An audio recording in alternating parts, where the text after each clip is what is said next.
My people, no be smart, come hear the one where they happen now. Mazi Nnamdi Kanu court appeal may bring a total freedom to Mazi Nnamdi Kanu, but this lawyer come dey talk say the federal government fit go reappeal, say no, they no gree again. But however, I go play the video for you, make you watch. Benjamin Netanyahu don come outside, come tell Donald Trump say he really try to send in soldiers go rescue the pilot wey fall for inside Iran. I come dey see one update today wey dey say Benjamin Netanyahu don talk say for the thing wey dey happen for Nigeria, say they dey monitor am very very close, say very soon e be like say this Nigeria government go be like Iranian government. However, what the Biafrans need is total freedom, separation, so that the Biafra will be on their own. Let's go and watch the videos. Drop your own opinion. Follow this page for more updates as e dey hot. Irrespective of what happens at appeal, because if he wins at the appeal, federal government is likely to take it to Supreme Court. And when you're dealing with such issues, I think it's more political than legal. I was going to say that too. And a lot of people have come up with suggestions that there are things that are required of Kanu to do if there must be a political solution. Alright, all right, so I was going through the social media space where for this conversation where they were actually discussing about Mazi Nnamdi Kanu's appeal that he has submitted at the appeal court and waiting to be heard by the appeal court of Abuja.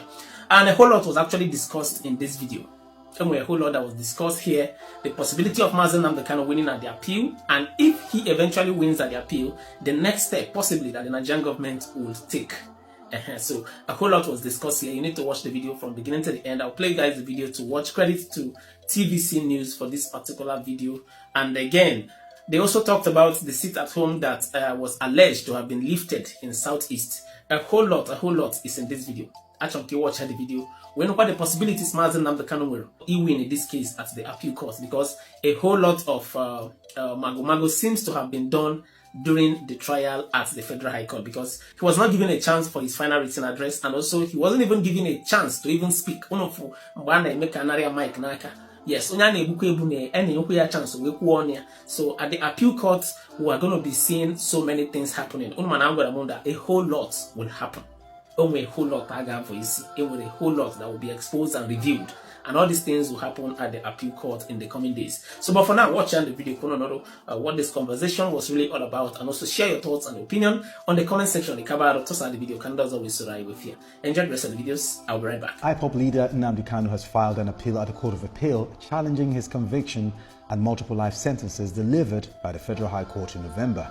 In the appeal, which cites 22 grounds, Kanu alleges denial of fair hearing, jurisdictional errors, reliance on repeal laws, unresolved motions and bail applications, double jeopardy, and a miscarriage of justice, arguing that his conviction was not proven beyond reasonable doubt. I see how Raymond right here, and of course, Kadilande. Raymond, you are a legal luminary, and from the look of things right now, how do you weigh in on the key legal issues raised in the Nnamdi Kanu's appeal against his conviction? Okay, thank you very much. I think I was able to see the tweet of his former lawyer, now consultant, Mr. Aloy Ejimako, when he went to town with the fact of they having filed their notice of appeal. I was able to glean through some of the grounds. They relate to procedural infractions, the failure of the trial court, Honorable Justice Omotosho, to resolve the challenge to his jurisdiction, and also issues around him being denied the right to file his final written addresses, and also the court failure to consider what it described as the foundational context of the trial against the backdrop of the fact that he was abducted, or there was an attack at his country home, Afaruku, and he had to run for dear life before he was now renditioned back to the country. That the trial court failed to weigh the implication of that action against the trial. These are legal issues to an extent weighty, in the sense that they border on issues around jurisdiction, because if an appellate court finds that the trial court did not have jurisdiction to entertain the trial, that means whatever happened before the trial court is going to be quashed. So I think this is the beauty of the justice process, where you have another level of adjudication to test what an earlier court had decided. Now it's going to be before a panel of 3 justices.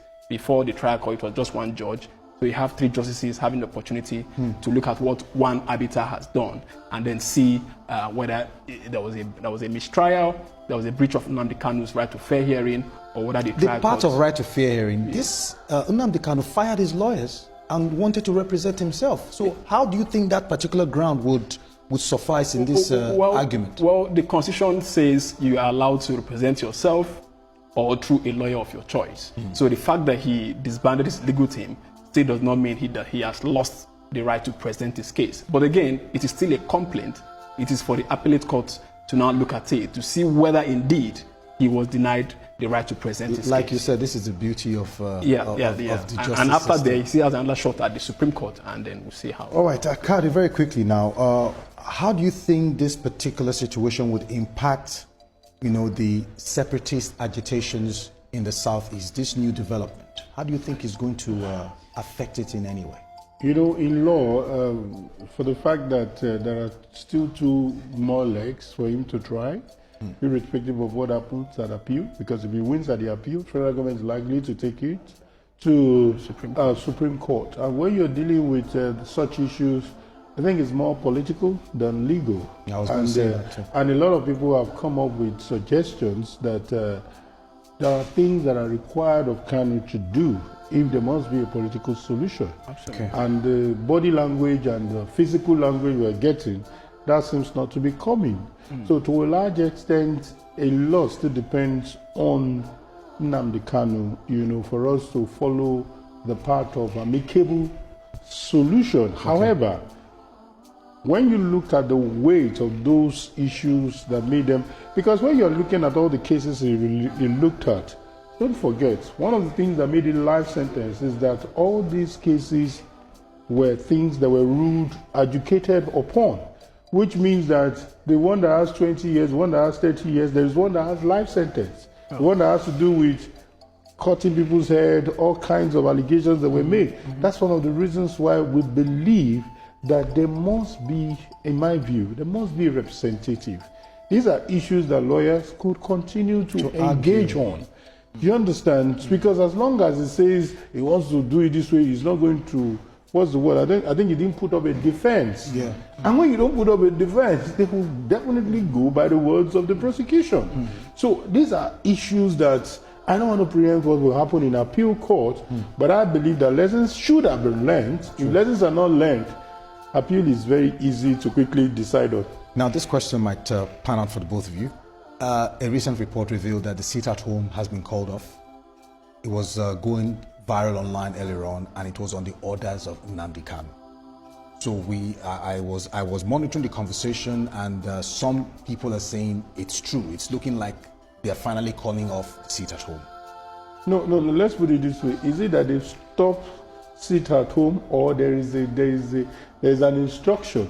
There is an instruction that the sit at home should cease. Did we see it anywhere? Yeah, actually, I saw that clip earlier today. I saw that clip. Some guy, earlier today, who described himself as acting at the behest of Mazi Nnamdi Kanu, who they describe as Onyendu, and he has instructed them that the so-called money sit at home in Anambra and elsewhere in Biafra land, in his own word, has been called off. That their children should not be affected, should go back to school, and the market should reopen, and all of that. Okay. But I think this also has to do with perhaps some kind of response to what Governor Soludo did in Anambra State. He took a drastic measure and said, you know what, you have got to open your shops, otherwise we close it. So maybe this is, in a sense, the IPOP element adjusting to this new response, state response to the situation, in order to perhaps save face.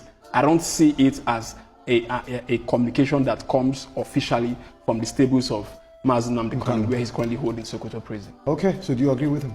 I think it's for me to let me study it. Let's study it. Yeah, I pray it was true. Yeah, it was going viral earlier today. So that's why I had to mention it. So I have not affirmed it, but it was like you said. The guy came, he made a video and said he was a representative of IPOB, and he said, look, they should call off the whole seat at home thing. And if you're saying it's due to Soludo's, current situation, maybe we just might have a reprieve in that area.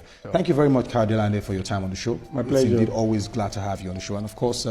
My legal luminary here, thank you so much, Raymond Nakebe, right? Kanebe. Thank you so much, appreciate you. And that's our show for today, but before we go, let's tell you that the views and reactions of our resources Congratulations, President Trump. All Israelis rejoice in the incredible rescue of a brave American pilot by America's dauntless warriors. This proves that when free societies muster their courage and their resolve, they can confront seemingly insurmountable odds and overcome the forces of darkness and terror. This rescue operation reinforces a sacred principle. No one is left behind. This is a shared value demonstrated time and time again in the history of both our countries. As a nation that repeatedly carried out daring rescue operations, and as someone who was wounded in such a mission and lost a brother in the Entebbe rescue, Israelis and I, we know what a bold decision you took. President Trump, Donald, my dear friend, once again, your decisive leadership brought another great victory to America. I salute you. We all do. Welcome back, my wonderful people. As you don't watch that video, drop your own opinion for inside comment section and let us know and leave your best wish for Mazi Nnamdi Kanu. Also tweet, tag Benjamin Netanyahu, Donald Trump. Write that, tell them we need freedom. They are seeing your tag. They are seeing your comments. Tell them that what Biafra need is total freedom. Leave all those afraid that Fulani is using in Igbo land. People like Ijele that can't even speak of what is the death, the things that is happening in his country where he claims he loves. Ijele cannot have the guts to talk. Let him talk now. They will set him up and arrest him. So Ijele can't even talk it. If all of them that is fighting, see them today, they are claiming that they love you. They are fighting for your freedom in Igbo land. Let them come outside and condemn openly and condemn what is happening in the north. What is happening in the north. Let them come out and do it. All of them, they will pack them like a fish, go put inside. Guys, share this video and drop your own opinion in comment section.